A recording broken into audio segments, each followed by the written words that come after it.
Magandang gabi po, Luzon, Visayas at Mindanao. Trahedya ang sumiklab matapos bigong makalabas ang ilang border ng isang nasusunog na gusali sa Binondo sa Maynila. 11 ang patay, kabilang ang asawa ng may-ari ng karinderya kung saan pinaniniwalaang nagsimula ang sunog.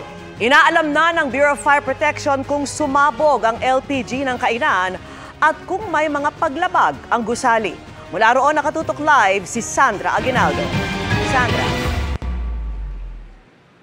Mel, Vicky, Emil, dito nga po sa aking kinalalagyan ay isang malaking sunog ang sumiklab at 11 po ang namatay dyan. At sa bilis po ng pagkalat ng apoy ay hindi na nakalabas ng kanilang mga kwarto ang biktima. Pasado alas 7 na umaga, isang sunog ang naganap sa Carvajal Street sa Binondo, Manila. Umabot ito sa second alarm hanggang sa madeklarang fire under control ng 9:31 ng umaga. Nang mapasok ng Bureau of Fire Protection ng lugar, doon na tumambad sa kanila ang 11 taong natrap sa loob ng gusali. Ito yung karinderya na sinasabing pinagmula ng sunog. Makikita nyo dito, nakalabas na yung mga pagkain na paninda nila ngayong umaga. Ayon doon sa mga nakatira at nagtitinda malapit dito, nakarinig sila ng malakas na pagsabog. Tapos mabilis na kumalat ang apoy paakyat sa mas mataas na floor. At ayon sa Bureau of Fire Protection, yung 11 namatay, natagpuan sila sa second floor at sa mezzanine ng gusaling ito. Pinaniniwala ang sumabog ang LPG ng karinderya, bagay na bineberipika pa ng BFP. Nasa kwarto lang po sila, nasa kalang beddings lang sila. Ano ibig sabihin? Ibig sabihin po yun, hindi po nakita lumaki na po yung apoy, nasuffocate na sila. Yung nasa mezzanine sir, ganun pa rin po, nasa higaan pa rin po sila nang makita namin. Wala po nakahiwalay sa kanila. Nagtaka na lang po ako bakit nagtakbuhan po sa tabi namin sa kantin. Sabi ko bakit ang nangyari? Pagtingin ko nga po, ang laki na ng apoy.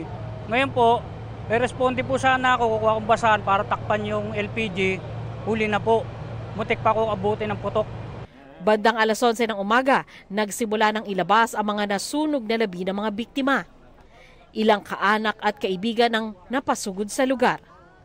Kabilang ang mister ng nasawing may-ari ng karinderya. Sa tindi na kanyang hinagpis, kinailangan siyang isakay sa ambulansya. Kabilang din sa nasawi ang ilang boarder na nakatira sa taas ng karinderya. Dito sa third floor, so wala daw po talagang nakaligtas. Babae, lalaki po. Ay, wala po silang kamag-anak dito. Yung isa po kababayan ko yun. Mga border nga po nung karinderya yung mga karamihan sa nasawi at kasama rin po yung misis nung may-ari ng karinderya. Iniimbestigahan pa raw ng BFP ang dahilan ng sunog at kung merong paglabag ang naturang gusali.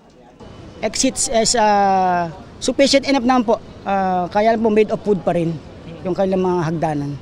Medyo obstructed po ang ating mga hallway at mga exits.